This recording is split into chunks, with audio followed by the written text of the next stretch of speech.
day job. Just seeing the messages. Hello, everyone. It wasn't me.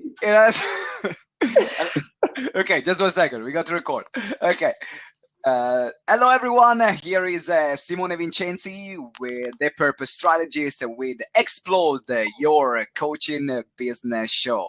And this is the show where we answer the question, what is the best business model, or what are the best tactics to grow your coaching, speaking, training business? We connect you with incredible experts that are walking their talk, that are there out making an impact, and we ask them about what are the secrets that they don't tell anyone to grow their businesses. We drill them down, right? And today, remember, as well, if you're watching this on Blab, make sure you click on the screen on me or Warren and give us some whoop whoop signs. If you're watching this on YouTube, subscribe to the YouTube channel. If you're listening to this on the podcast, make sure you subscribe to the podcast. I mean, we are everywhere, right?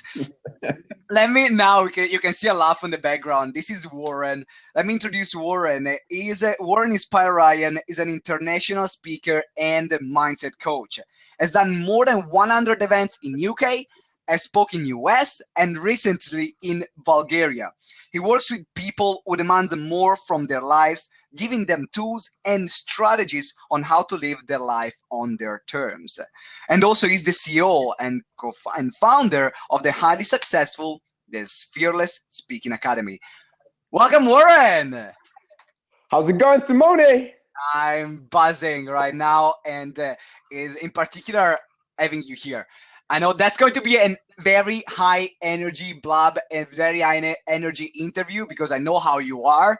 So guys, make sure you lock your seatbelt, right? Let's do it. Let's do it. Go big or go home, right, Simone? Go big or go home, and that's why you're here. And the question for the people that don't know about you, you have an incredible story. What I would love people to know is what made you do what you're doing right now? Because how many people have you inspired so far? Have you told in front? I read like a blog post, 500,000 or something. Yeah. So I've reached over 500,000 lives via social media, TV, and live events since my journey through being a life coach, a speaker. Yeah. So yeah, it's been nonstop, but I've loved the journey. I've loved the process, and I am in a place where I love what I do. And that's great. So now, has it been always roses and flowers for you? You were born with this gift and you started from day one going out and inspiring people. How did it work? So basically what happened was when I was a kid, I had a Harry Potter kit and it was this magic potion. And this is how it's happened. No, I'm joking. Okay, can you give me, does your mom still have the recipe of that? Yeah, so I would say, do you know, my journey before my speaking career was a journey that wasn't me, and it stemmed from a troubled childhood. And I grew up on quite a rough council estate, so quite a poverty-stricken area in the UK. Actually, it was in Oxford. Most people that are not from Oxford, they realize they assume that it's a posh. Yeah, there's universities, it's posh, and there's all of this place. Yeah. But my side of Oxford was very kind of run down. The job rate was kind of no one was working, benefits, drugs, and I grew up in an area where my mother had me when I was 17. So, wow, like my first experiences growing up was witnessing things a child shouldn't really see, and it was seeing my mum being abused by other men. And so growing up, I had to grow up before my time. I had to kind of find coping mechanisms to stem like the violence of what I was witnessing my mum being abused by several men. And it wasn't an unhappy childhood. Like I didn't know any better. Like, to be honest, it was like the area that I lived in was like a playground to me. I had no boundaries. I could do what I wanted to do. Yeah, it's like this is how things are going. I don't. that's how things are supposed to be, right? Yeah, There's no yeah. alternative. It was like a normal thing for me. And when my mum, like growing up, seeing my mum being abused by men and then seeing her go through depression after that, that's what kind of it kind of put my mum in a place where she kind of put her hands up and she kind of she gave up. And then she went through drugs such as crack cocaine and heroin. So this was happening when I was around eight years old. Wow. And yeah, so I'd go home from school and my job would be to find these crack pipes, which my mum used crack pipes, and I'd break them. But being so young, I assumed that if I broke it, I would fix my mum, I'd help my mum. And I soon found out, obviously, that wasn't the case. And my family, I'm the oldest of four. I've got a younger brother and two younger sisters. Mm-hmm. And then our family got split up and we went into care. And that was probably one of the hardest things I had to go through in my life, because when you're young and you don't you think you've got the best, like you don't kind of like, for me, my mum's always been my first love. So getting split from my mum, I just couldn't understand it. It had such a big effect on me. And then not only that, I wasn't in a stable family. I went from home to home to home. And going through that, it kind of made you feel kind of non-human, like it made you feel like a pet. And from my own experience, this is how I felt. So being young, 11, 12 years old, I was always trying to fit in, always trying to be liked by people, trying to be normal. Yeah. And, but yeah, the miracle in my life was that actually just after my 13th birthday, my mum came off drugs and she put herself into rehab. She had an opportunity to get us back together again as a family. And she went through the court process. It was a hard case to kind of win. My foster parents were like, Warren, you're gonna have to embrace it. You're not gonna see your mum again until you're 18. But my mum beat the court case and got us back together again as a family. Wow.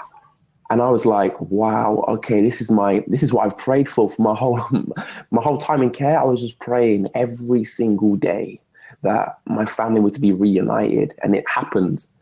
And it was kind of like, at that point, it was like a Disneyland film, in the sense that all my Christmases, all my birthdays had come together, and I thought it was going to be a happy ever after.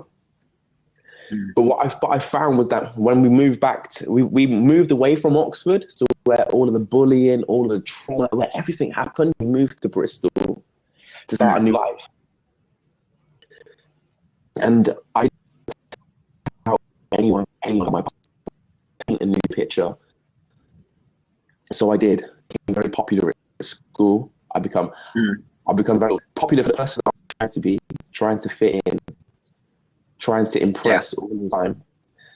What that had a result going forward up until I was 22, I suppressed a lot of emotions. I suppressed a lot of things that I didn't deal with as a child that I carried with me, and it resulted in me going through depression. Yeah. And this is when my life kind of went upside down, and I hit rock bottom. Which is understandable, coming from all that. But then I know that something happened that made you become the person you are now. So before we start exploring on how actually you made it, was a massive change from you made, and how did you grow your speaking business? Before we start tapping into that, what made that change for you, so that other people that might be listening to this and say, oh wow, was my similar background, or I thought that was hopeless, then they can find also what you did and might work for them as well. Yeah. Do you know, when I got to my lowest, I was having a lot of symptoms. I was having panic attacks daily. I wasn't eating. I couldn't leave my house unless I desperately needed to. And it got to a point where I had to go and get help. So I went to the doctors, And I told him everything, all of the symptoms that I've gone through in my life. And she was very emotionless in this situation. And that I felt that. And what happened was that that's when I lost hope. I got home from the doctors after they prescribed me with antidepressants. I got home and I cried. I was in my room and I just cried. I reached out to God and I was like, find me, like, please, I can't do this no more. I can't. And I was focusing on ways to end it all without, I didn't want to live. I wanted to just end it all. And this is amazing. This is where like the journey starts for me, where I had a phone call the following day and I applied for this job, this coaching job in America to coach soccer.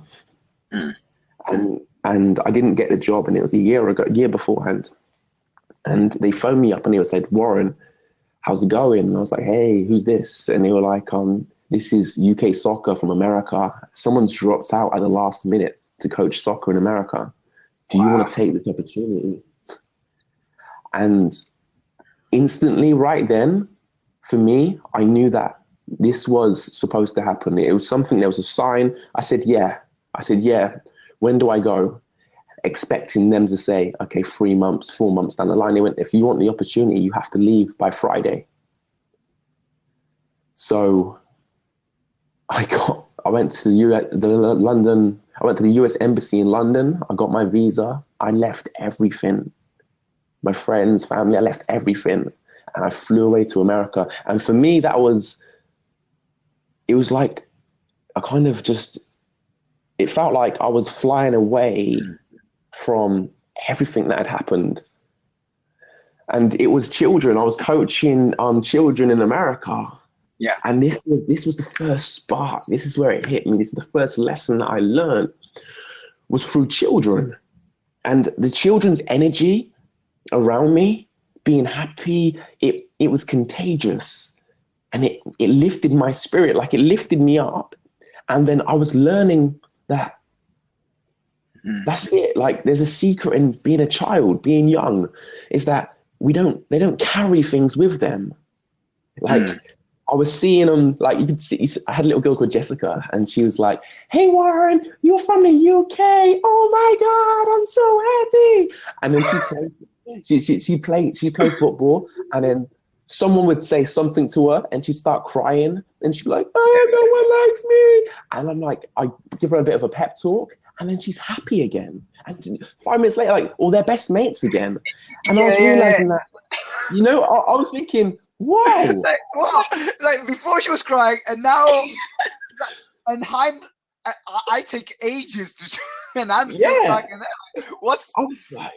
I was like, wow. So that was the first step for me.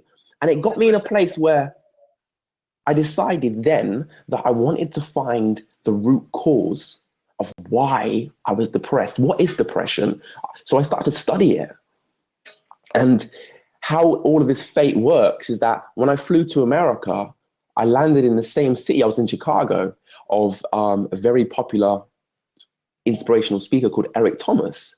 And this is someone who I've followed for the last 4 years of my life. But if you guys don't know Eric Thomas, go on YouTube, follow him it is amazing. It is great. And I know actually you're thinking about getting Eric Thomas here to UK, right? Yes, I am. That is the plan. That's the plan. I'll be there. I'll be there at that event. I'll be there. Yeah. So one thing, because I know that that was your first step, and I know that there was something else that you did, because we are talking about growing your speaking business and starting your speaking business. So on that note, I think that you put a very important mark on terms of mindset. Mindset is really crucial. And I know you have been counting the days you've been working on your personal mindset. What day are you on right now? I'm on day 1,244. 1,244 days of personal development. Consistent. Tell me what I would love to hear from you is why is that important for every speaker, coach, or mentor that is listening, having that constant every single day self-development? What is the impact that had in your life, and why is that important for them? So the impact on counting your days, what it does, it then detaches that kind of mundane feeling of it's Monday, it's Tuesday, it's Wednesday, because what happens is when you go through each day of the week, subconsciously you can go through these days and you treat it like last Monday or last Tuesday. So the idea of counting your days is understanding that every single day is a brand new experience. So it's a bit like, do you know when you're running out of toothpaste and there's only a tiny little bit left?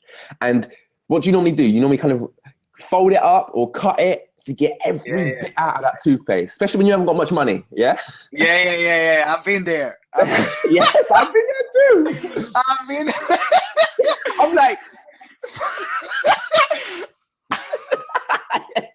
or like sometimes you got to push it so hard, but because you need both hands, you got to hold the toothbrush like on the side and balance it. Yeah, so it's using that concept with every single day. So when I name my days, so when you name your days, you have to be consciously aware and present in that day. And also because I had a 5-year goal, I knew that what I was going to achieve, because my 5-year goal was to reach 1 million lives, was to share my philosophy on how to live life on your terms. But in order for me to reach 1 million people, I had to become more. So I had to start making the most of my 24 hours from when I wake up to when I go to bed. So the days, counting the days, it inspires you as well, because you can see the goals. Like when it got to day 1,000, I was like, wow, every single day I've been listening to self-development. Every single day I've been reading. I've been taking myself outside of my comfort zone. So even like when I sometimes I'm counting my days, I'm thinking, wow, Warren, wow. And it gives you that inspiration to carry on. Use that buzz, that thing of, wow, I'm making it, and things are moving forward. And in particular, I remember I was doing a course with students, and they were year 13, year 14. And what we were talking with them is that what you put in your mind looks for. Yes. So the fact is that if you don't put anything in your mind just picks up automatically random stuff, because you don't give them your mind a clear direction. Your mind is like Google.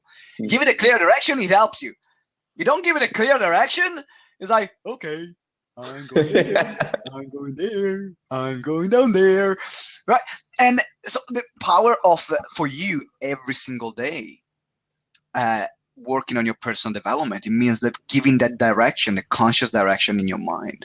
So we have one of our first questions here. How can you build your own business? So let's start from Warren. The first question we have here is how can you build your own speaking business? Let's start with that. How do you start? Okay. What is the first step that you do? So I would say the first step that you would do is you would master your own psychology. So you master your mindset. So you become so effective at what you do. And when you can master your mindset, you then can remove the limitations that hold you back.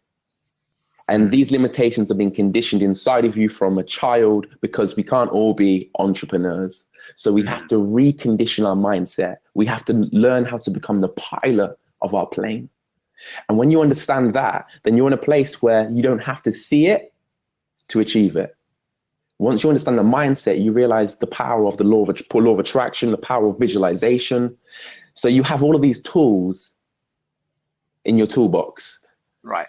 Yep. Secondly is step number one, to recap, your mindset. Because a lot of people start with the tools, start with the I'm going to start my own business. But the fact is that if the mindset is not right, then what happens, the business will fail, because a business can grow as big as the entrepreneur is, or the person running the business is, right? Exactly. So the more you expand yourself, then the more your business you will grow. So that's step number one, master your mindset. We have entrepreneur in the house as well. Whoa, entrepreneurs. Okay. Yeah. Step number two. Step two is to study financial education. Understand the money game. Realize the processes of how to generate money. For example, in school, they teach us to trade our time for money, which is probably the worst way to create an income. So what I realized was this: when you study financial education, you understand that you don't get paid for your time, you get paid for your value you put into that time. So therefore, rather than looking to make money, you focus on hitting the need of the person, of the client, or wherever your niche is, hitting their need. So for example, if you were a heart surgeon, you could probably charge whatever you wanted to charge, because people are not going to say how much. They can be like, okay, I will find the money. Even if I don't have the money, I will find the money.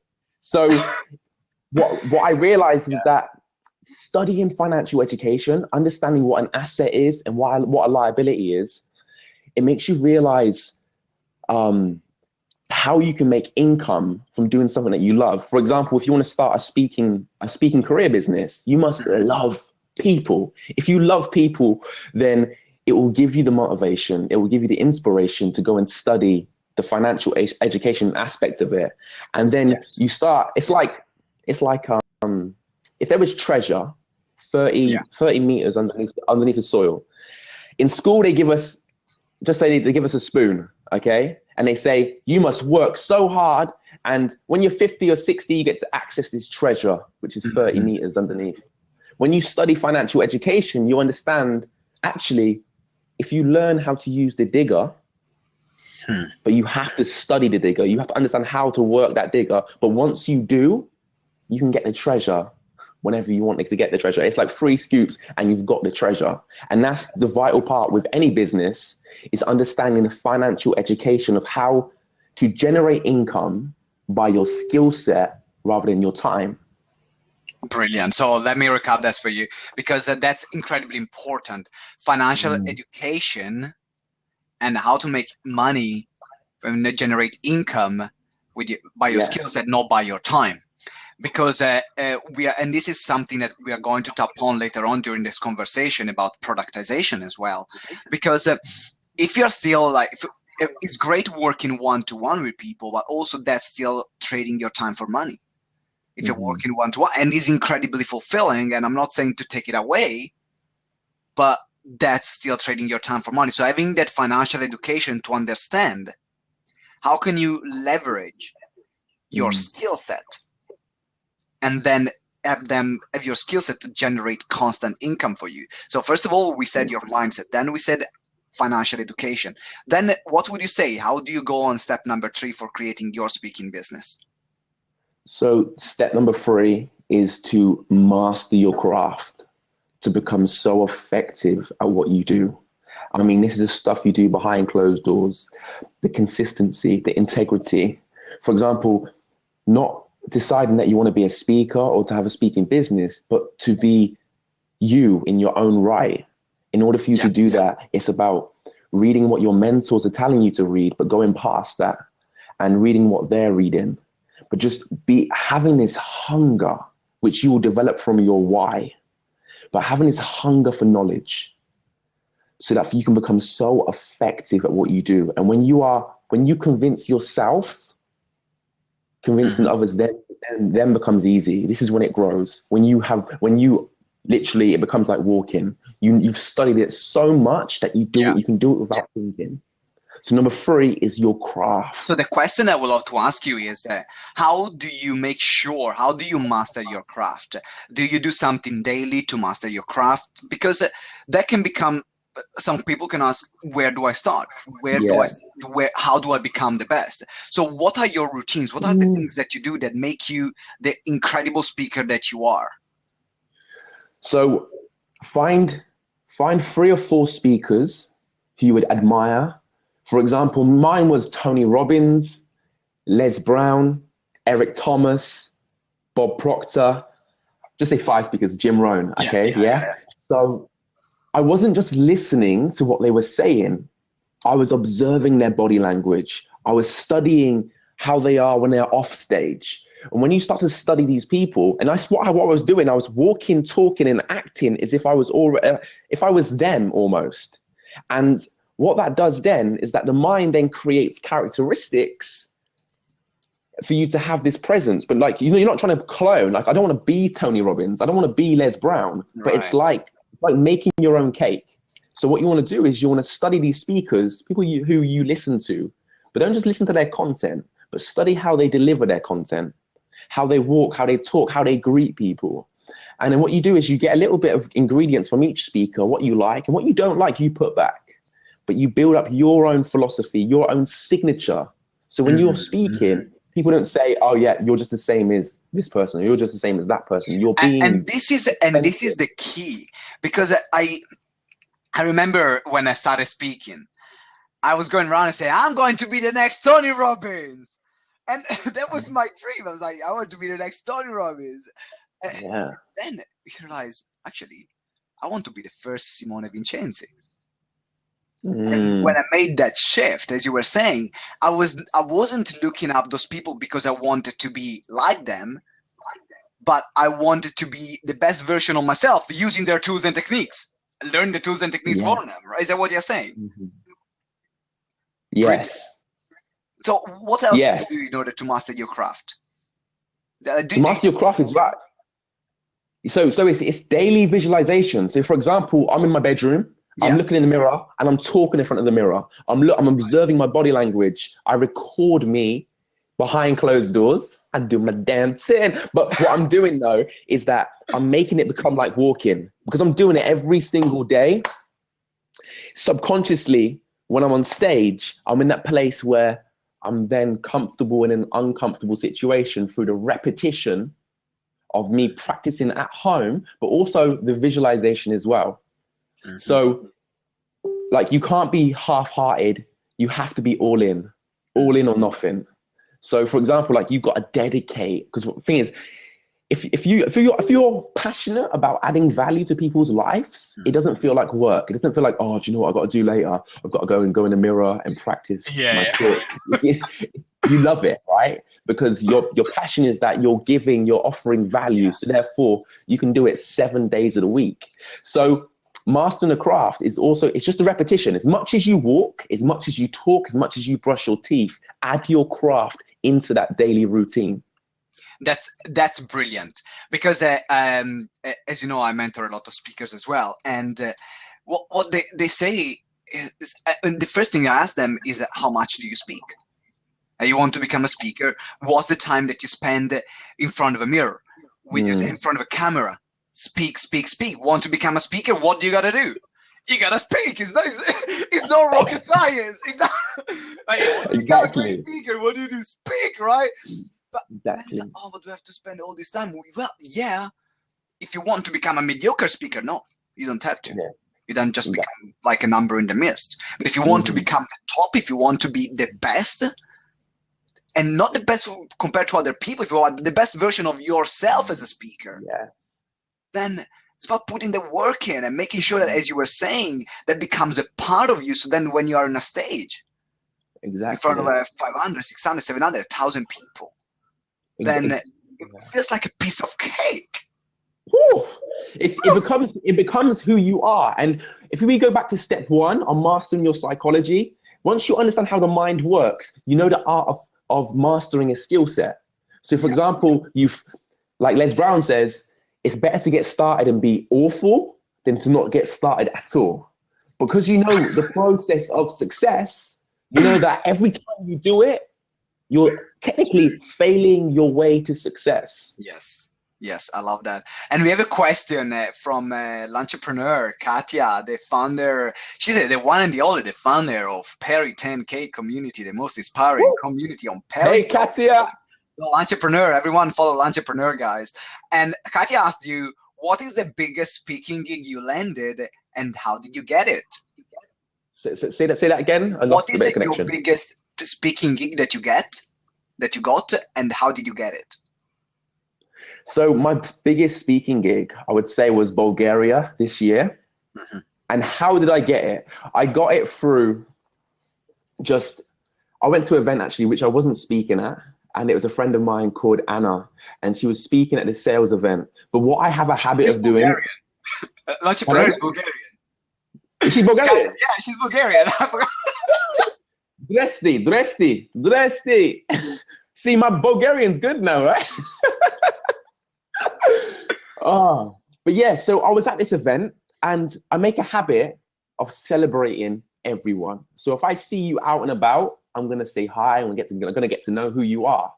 And at this event, there was a lady called Boriana, and she is really big in Bulgaria for PR, and she had this idea to put an event on in Bulgaria with their company ABC Communications.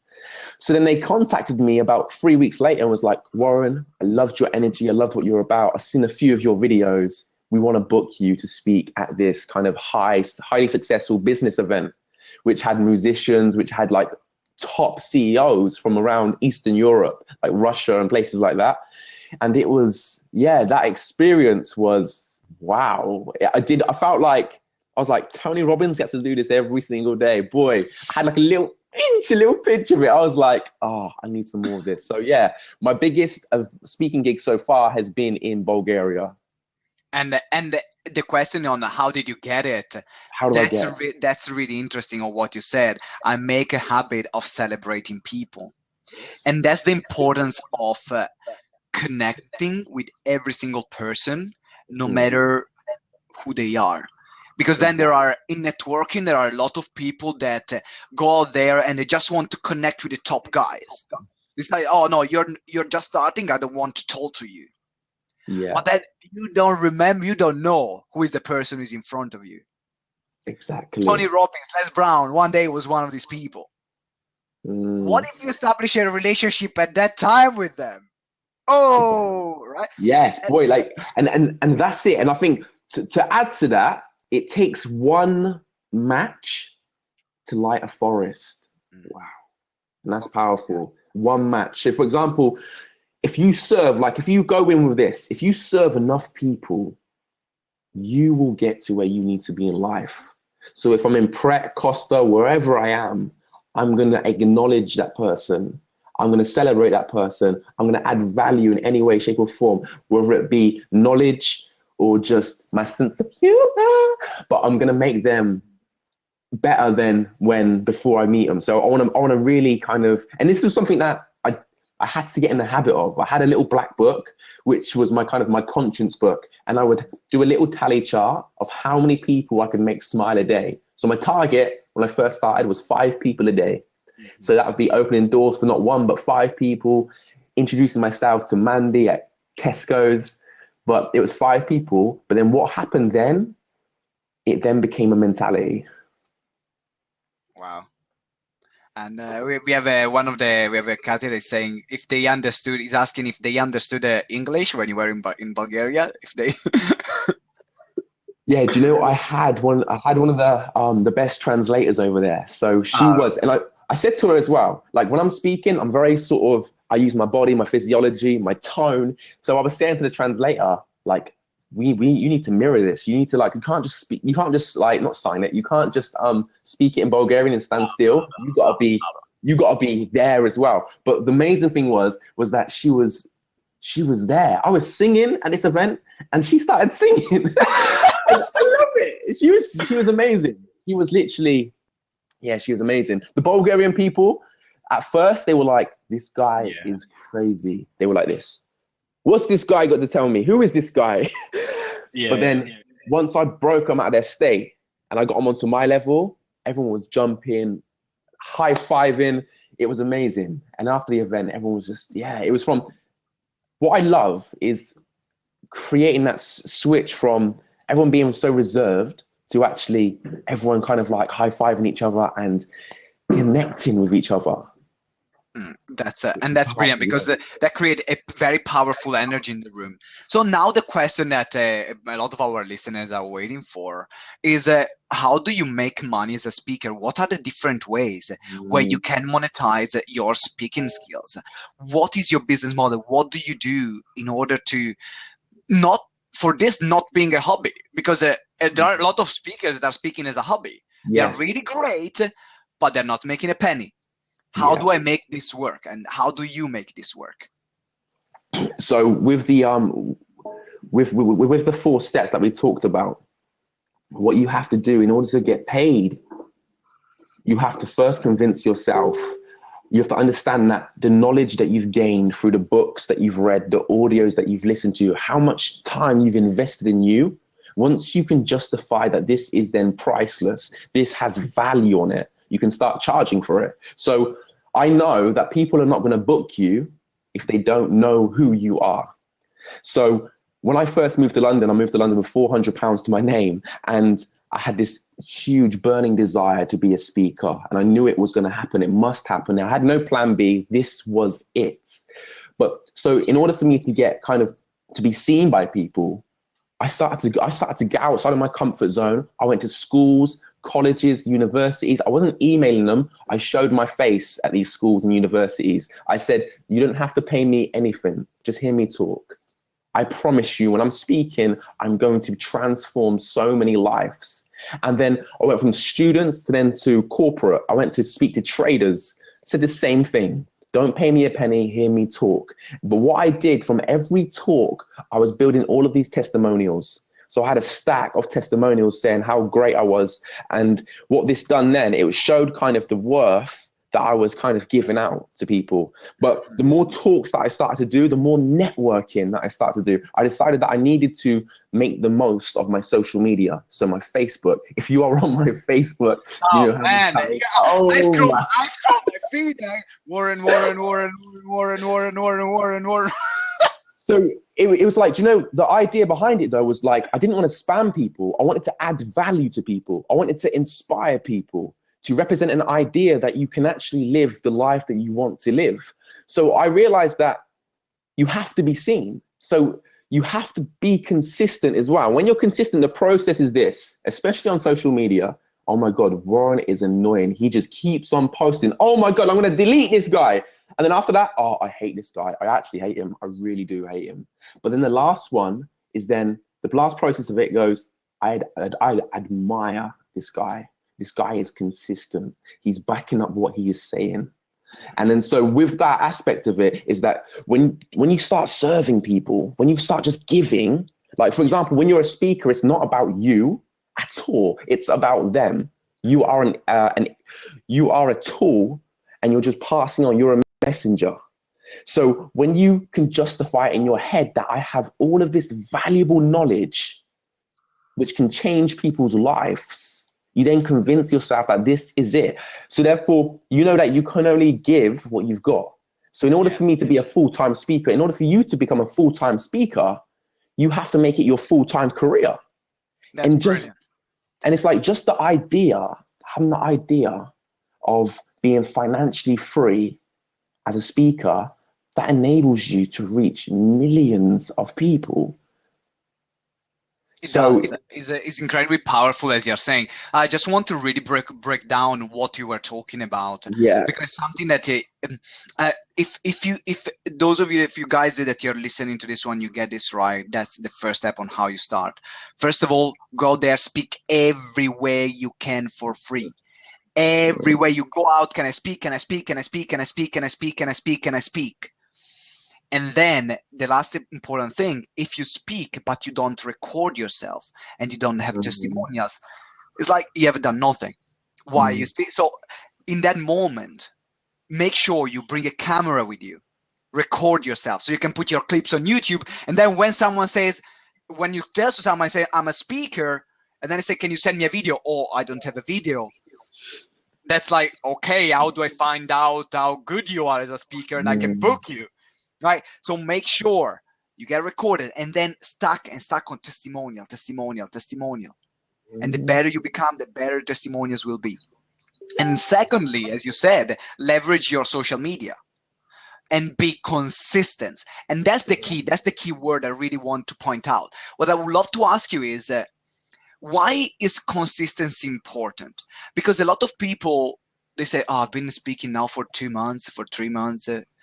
I'm not earning any money. It's not working. What would you say to that? I would say it's like a seed.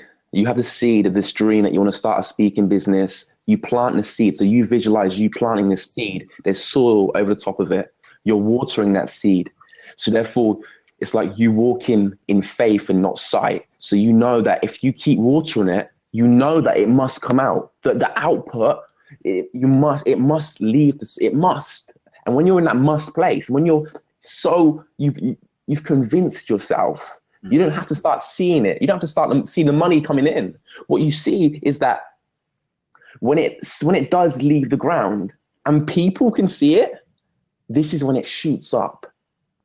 So it's realizing that to build that consistency is going back to your mindset and understanding the process. If you study successful people, if you study Thomas Edison, for example, failed 10,000 times. Once you know that failing is in the process, that it's not a microwave meal.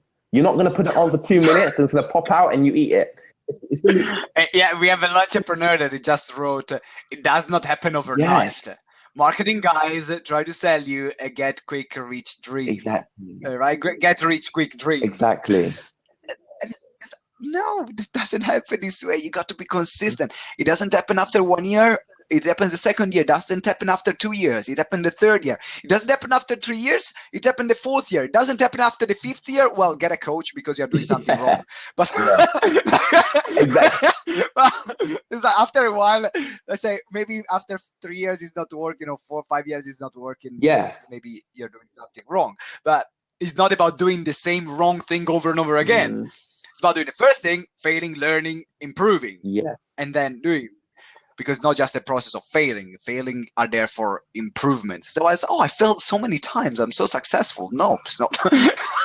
I improved so many times. I'm so successful right now. Yeah, and it's like they didn't teach us about mindset in school for a reason. So it just tells you that how powerful your mind is once you understand how to use it.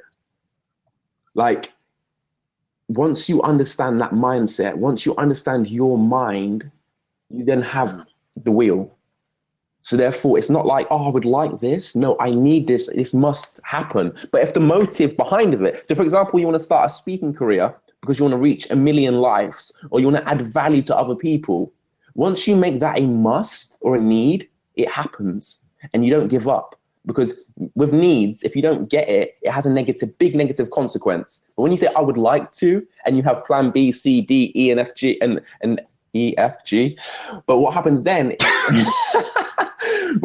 is that you'll find an excuse and you'll say, it don't work. I don't think it can work. And then you give up. But when you make it a need, you don't have that option of giving up.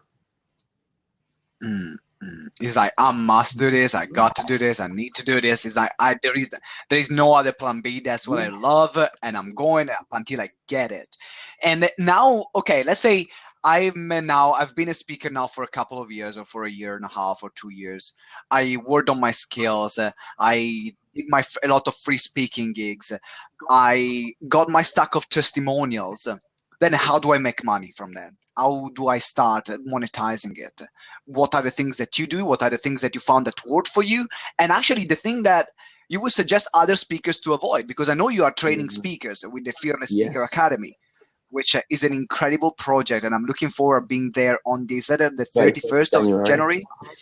I'll be there. And for those of you that are here, go to the Fearless Speaker Academy. We are going to talk about that later, how you can find out more. But now I've done all of this, what worked and what didn't work for you? So in my experience, I had all these testimonials. I knew that I could kind of add value, change lives. And people wasn't booking me purely because I hadn't been booked before. So what I decided was to create my own event. And I created my own event called the Prove You Exist event. The idea of it was to get fellow speakers that could hit different buzzwords.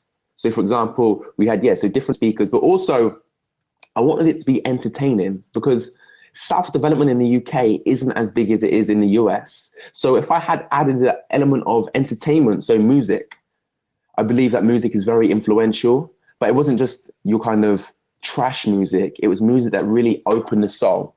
It got it gets people in a place where they are ready to take in the knowledge and act upon it. So I would recommend organizing your own event, but collaborating with other speakers and not trying to be the same as anybody else. What's not out there already, put your touch to it. And then from that first event, for example, my first event, I had 50 people that attended, and they all paid, £5 a ticket. So I got the venue for free because I went to the place and I told them the motive behind why I was doing this event. There was a lot of value there, so they believed in me. But then I got to keep all the ticket prices, and that was my sort of removing my first limited belief that actually I could get paid for this. Mm-hmm. And then that was the key. And then once I got paid for it, it's like once it happens once, it can happen again and again and again and again. So it's about really creating your own platform. That's incredibly powerful because, and I guess this is what stops a lot of people. Because they say, oh, no one is booking me, no one is booking me, no one is booking me. And that's how actually our company started, GTeX started. Because no one wanted me as a speaker. Yeah. I wasn't even that good. I mean, I cannot blame them. I wasn't that good. Right? I had no videos, I had no presence, so I cannot blame them. But so I said, you know what? I'm going to start my own events. Yeah. And then from few events, then we started a company, and we're working with like more than just this year, working with more than 5,000 people. But that all happened, as you were saying, because we just realized, like you said, no one else wants me or no one else books me yet right now. I'm just book myself in that. Exactly. It's because the reason why you create is because you're convinced on you. You know that your dreams, your ideas, your potential is in here. So expect people not to believe you and to assume that you're crazy, because that's a part of the process. But it's like, once you convince you, that's the only person that you need to convince is you. And when you convince that, it's like, and also as well, is that it's the motive behind it. So for example, I wanted to create the Prove You Exist event purely because I was fed up of people not living a life that they desire. Like people, they're in a 9-to-5 and they're messaging me saying, "What? I want to get out of it, but I don't know how." So I decided to create this event so people can come together and we could have speakers that have come from nothing or a 9-to-5 to now owning their own business. So therefore they could share their information to reach the people in the audience. So my motive was always for the audience, always for the serving part of it. And people don't care what you do, but what they really care about is why you do it.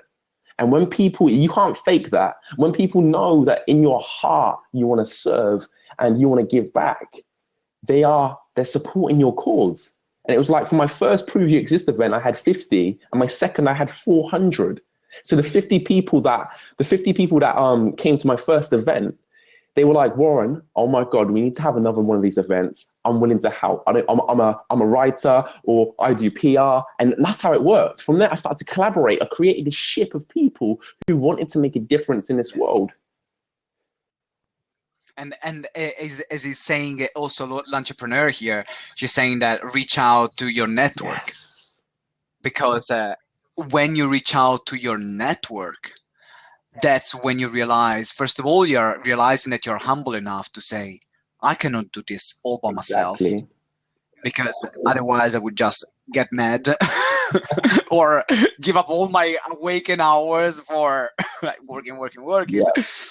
But on the other hand, is you're tapping into their network. And if you prove it to yourself first, and if you convince yourself, it's actually probably the most difficult thing to start. But when you actually are able to convince yourself, then other people will be a magnet for other people that will believe in you. They will see something special in you, like you did. Started with 50 people event, then 400 people the next one, which is great. Not many speakers after a few years of speaking are able to create events with such numbers and creating such an impact and the reputation that you have. Because every person I come across with, they say, you're the most genuine and heartfelt speaker they've ever seen, and you genuinely care about people. This is why I wanted you on this show.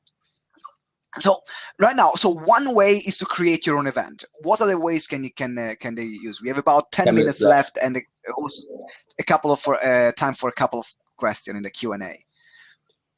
So what would you suggest? Another one as well, something that removed my limited beliefs was I got mentored by a business coach, and she kind of helped me with wording what I was saying on the phone or the email. So for example, when you're convincing yourself, you can then convince yourself on a price to start off with.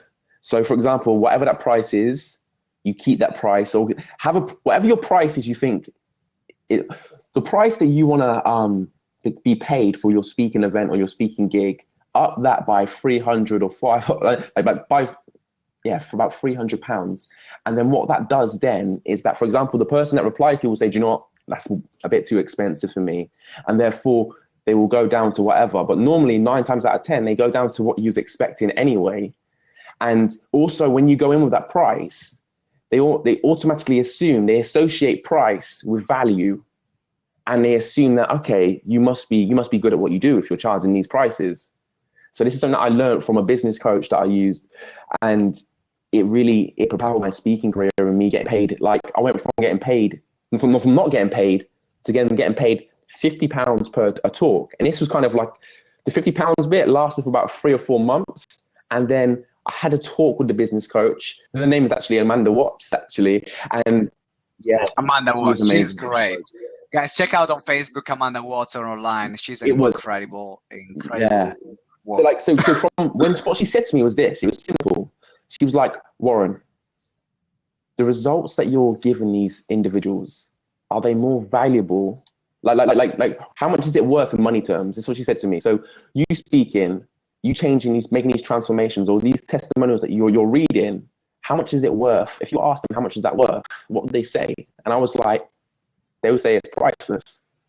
And that alone was like, for me, was the kind of like the icing on the cake to make me realize that, wow, this is, people have to, people will pay for your service because you're bought on it. And you know that whatever they're giving you, it can't be greater than what you're giving back. And once I realized that, I didn't, because it felt kind of like, oh, I've got to charge my services and people are not going to think that I'm authentic and all of this stuff. But I was like, no, actually, if someone pays £1,000 compared to £10, I guarantee you that if they spend £1,000 on you, they are not going to miss one session, or they're going to attend that event, right? They're going to attend that coaching or speaking. So it's like, I went from doing £50 gigs, and then Surf, the washing brand, actually, they came in and they emailed me, said, we're looking for a mindset coach. So they said to me, what's your budget? What do you charge? And this was after I had the phone call with Amanda. And I was like, okay, I charge £1,000. This is what I put. I put £1,000. And actually, no, I didn't put £1,000. I put £997. Yeah. I thought, yeah. And then their PA was like, okay, cool. Just give me your inbox, give me your bank details and blah, blah, blah. And I was like, what? I was like, oh my Is that so easy? I was like, what? But, it was, you know, it's like saying, like, you get what you ask for. You get what you ask for. But once, it's like you're removing limited belief. So it goes from doing it for free to getting paid maybe 20 expenses, and then getting paid £50, and then you keep climbing it up. And then when you climb up, so for example, when I went to 1,000, that was my bar now. I had a bar where I could charge 1,000, but also I'm passionate about youths and people that can't afford some of my services. So therefore, if it's for troubled youths or anything, I can do it for free, purely because I know that that this is what I love. This is not work for me, so I can do it every single day. And then it's good about as well, like you don't need to get paid for every event, because if you are great at what you do, if it's a business event, I know that I don't need to get paid for a business event, because the people in the audience will end up buying something, one of my products, or they want to be coached by me. So therefore, I end up making like 1,000 plus purely from the audience that I'm speaking in front of. And this is another great point, which is one of the questions that was coming to me is that a lot of speakers ask me is, what do I choose? Do I choose to go and speak a free event, or shall I just stick on my feet? Well, the fact is that there are a lot of opportunities if you are offering your service. Obviously, you need to learn how to sell from stage, because that's another skill to learn. I personally prefer to sell from stage rather than being paid a fee, because I know I make more. That's because I became really good at that, selling and selling and selling.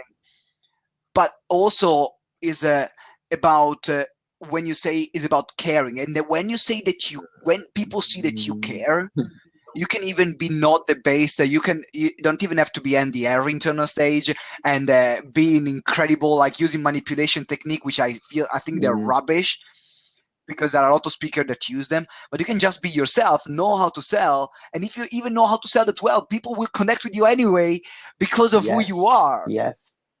And that's how also you can monetize your event. So obviously, as you were saying, set your fee. What you ask for is what you get. But also remember that as a speaker, you cannot ask for £1,000 if you have no proof that you exist, like plugging in your event. Like if people cannot see maybe a toll from you or testimonials, or they will never give you the money, because they're like, I need to see where my money goes. Yeah, so like I think with that as well, the biggest message is this: is who you are speaks louder than what you say. So for example, the reason why I share my lifestyle or what I do every single day on Facebook and social media is that I'm proving to people I'm actually walking what I'm talking. And when people can see that as well, they're like, wow, I want that. Because everyone wants to live the good life, but not everybody lives the good life purely through the story that they tell themselves. So once you have that knowledge that you can give to someone to remove that old story or that old software and put in the software which is going to put them in line with their purpose, then that is priceless. Yes. But it comes in your actions, you doing what you're saying. That's brilliant. It's about doing what you're saying, showing other people that, giving them proof of that you are not just talking a bunch of stuff, but what you're sharing really works. What I would love to do now is to open up the seat for some question. If anyone wants to come and join us live, and we have time for 2 questions. I have a feeling that L'Entrepreneur is going to come. I have a feeling that, or Simone, who is going. I have a feeling the L'Entrepreneur is going to get the open seat. I don't know. I just have this feeling. But who is going to come? I have different questions. 32 people on. Yeah, I would love to hear from you. What are your questions? Because that's priceless. This moment that you're having is priceless. Who you are speaking louder than what you say. That was really good. Thank you very much, Lindsay and Anita. Thank you. So we are still here waiting for one guest. In the meanwhile, while you're, I knew she was coming. She was just you were just putting your hair together, right? Okay, we have an entrepreneur in the house. Let's wait up until it loads. Here we pigtail. I love your hairstyle. I never see you like that. That's because I've never done it before. I love it. Are you from the States? From the States? Not at all. I live in Leeds, guys. I was in London. Oh my God. I thought you sound like you come from America. From Bulgaria. Oh, Bulgaria. Oh, Zdrasti. Zdrasti. Okay, what's your question? L'Entrepreneur she's the founder of Perry 10K. So if you're on Periscope, go and find out more about Perry 10K. It's a community I'm part of, where it's like the TED community of Periscope. And what questions do you have, Katya? I don't have a question, boys. I just wanted to say, Simone, that you're awesome. I love you, man. And I really love those blabs. And you distracted me because see behind me, I have a piano there, and I was meant to play the piano at 11 o'clock, but because you had it on, you distracted me, and I've not done that. But I just want to say that actually, I really appreciate you being on here. I love watching you, and I don't have a question because you answered my question, which was what was your biggest speaking gig, and you said Bulgaria. How weird! This is fake. This happens all the time.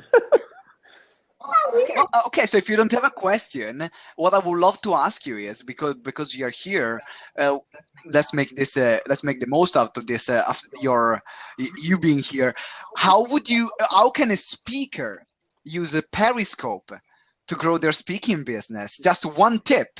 If you don't know what Periscope is, just share with us one tip. Go for it, and then we send you off. You tapped into my brain, Simone. How can you use Periscope? If you're a speaker and you're not on Periscope, I tell you what, your competition will be there before you, and they're gonna crush you. Because Periscope is Apple's #1 mobile app for 2015 for a reason. It had 16 million accounts in frigging 5 months, of which only 1% actually speak. That means you've got 15.99.9 whatever million people watching, and there's a lot of people booking speakers. I got the biggest speaking gig of 200 people in the RBS building, the Social Day Conference, because of Periscope. And I tell you what, if you're using a free tool like Periscope, I tell you, you're missing out. You are missing out. If it wasn't for Periscope, I would have not started a business even. You know, Simone, you know the story. I tell you. I know the story, and we are going to have you here soon, Katya, sharing your story and how can you grow your coach, if you're a coach or a speaker, grow your speaking business on Periscope. So thank you very much for that, guys. Join Periscope. Thank you, Katya. See you. Bye. Bye. Bye. Bye. Thanks, Ryan. Thanks, Simone. Okay, does anyone else have any that wants to jump in? We have one. I'm working on self-development. How do you build yourself up to offer your gift of coaching to others? Okay, how do you build yourself? I think it maybe has been answered before this question, talking about self-development, like your mindset, mastering your mindset, and then you will build yourself. So I think that was already answered in the process that Ryan said before. If you joined after that, you can watch the replay. So make sure that you can watch the replay or join us on YouTube to not miss the other part. Any other question? Or okay, I guess no. So well, I have one more. How do you feel about audio programs or training programs or video programs? Is something that you use? Is something that you find it useful? I know that I'm asking this question because I know you have one. So, what with an online program? Like an audio program, yes, right, for example, or something like that. So, back in June 2015, so June this year, I had a lot of people asking me to coach them. But they weren't in my catchment area. So they were in Scotland, Ireland, all over the UK. So I decided that I was going to create a 21-day mind and body program. So what this done was that it created a community of amazing people that learned how to develop their daily routine. So I gave them 5 hours worth of audios for 21 days consistently. Because the power in the 21 is that what you do every single day. So what you do, as much as you walk, talk, and brush your teeth, it then becomes a habit and mentality, and you can connect your needs to these this daily routine that you're doing. Mm-hmm. So yeah, so it's powerful. Like I've signed up 100 people on this program since June, and it's made a community of people. So for example, like you become who you hang around with. Yeah, so when you're around people who are and you don't have to live in the same area as them. So via Facebook, Skype, they're Skyping each other. So there's a lot of power in creating an audio program to connect people and to give your service away as well. And once you kind of recorded like for example, the footage, once you recorded what you're gonna say, it then becomes an asset, because every time someone buys the program, it's like you don't have to physically put the work in as such. But I do like to give back. I do like to send them voice notes and go that extra mile for them. But It's a great way to build a great asset and also change a lot of lives. So this is, as you were saying, is some is a work that you do once. You can create a community. You can build the followers of people.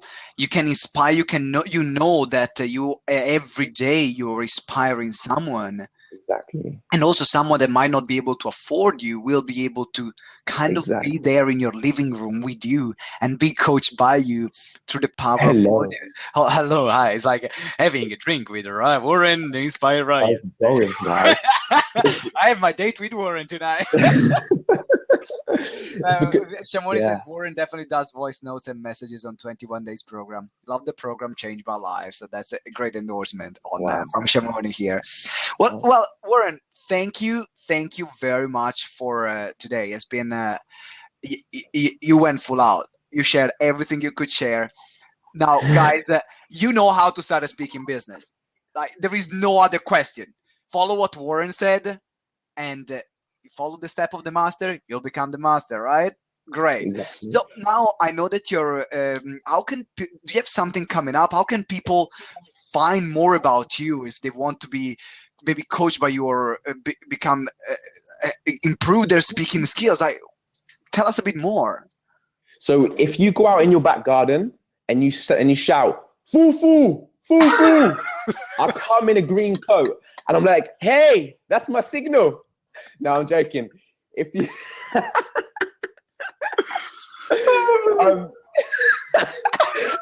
I'm gonna do it. Foo foo, foo foo, foo.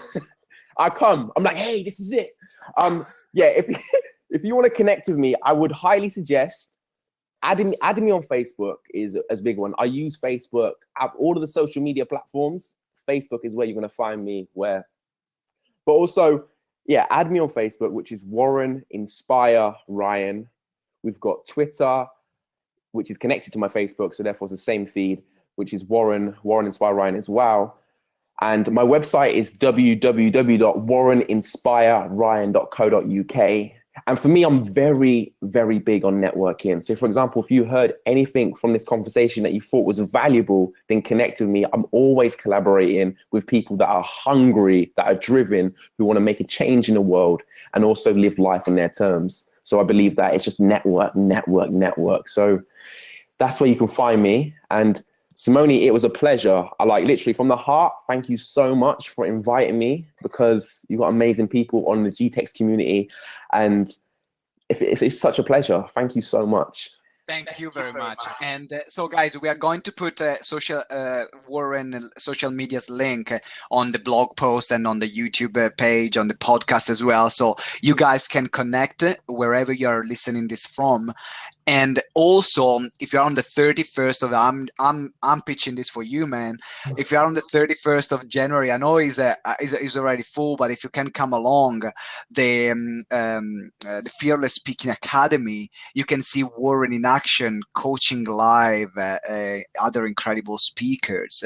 So it's a great event, and you run it every month. So if people want to connect with you, want to learn more about how can be coached by you to become incredible speaker, then I know that's a great, incredible opportunity to have to have you go helping them.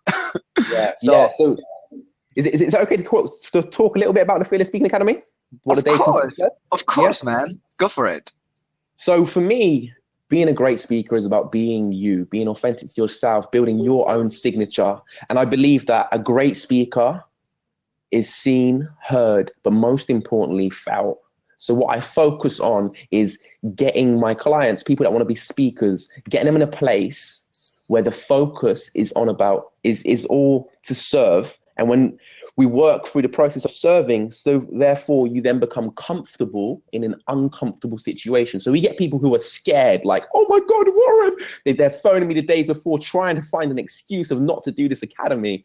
But on the day through, like, it's amazing when you see the transformation from 5 p.m. They've got their hand in their pocket. They are caught. They are in the zone. They're owning that stage. So we work through the communication, whereas a lot of people assume communication is just the words that are coming out of your mouth. But actually, there's so much more, because that only accounts for 7%, 7% of communication. So we work on your body language, how you own that stage, hand gestures, the tone of how you say it. Like, it is a truly it's like a life-changing experience. Everyone that we've had on the program so far, I've said, Warren, oh my God, I'm so happy that I've done this. So if you are free on the 31st, come down and just watch the experience, watch these speakers, like watch them live. And I think that's where the proof in the pudding is.